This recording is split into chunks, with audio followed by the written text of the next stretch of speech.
Üstümüzü siper edip keçdi irəli, öpdü şəhid qanı axan mübarək yeri. Qissasını yağılardan biz alacağıq, o sevgili bir bayrağı qaldıracağıq. Qissasını yağılardan biz alacağıq, o sevgili bir bayrağı qaldıracağıq. And içirik, and içirik, and içirik biz, babalardan miras kalmış ulu torpağa.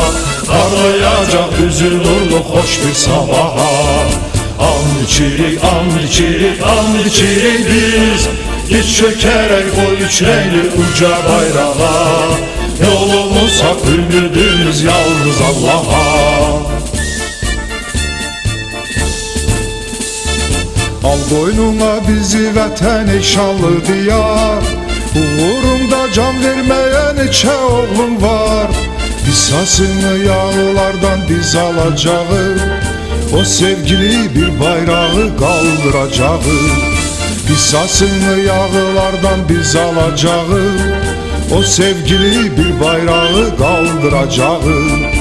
And içirik, and içirik, and içirik biz, babalardan miras kalmış ulu torpağa.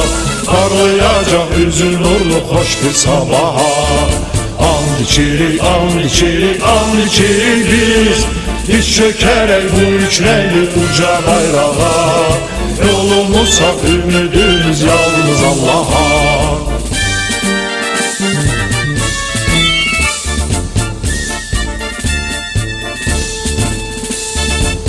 Calarak al güneşten tunç bedenimiz, bükülmezdi kollarımız, haktı sesimiz. Qissasını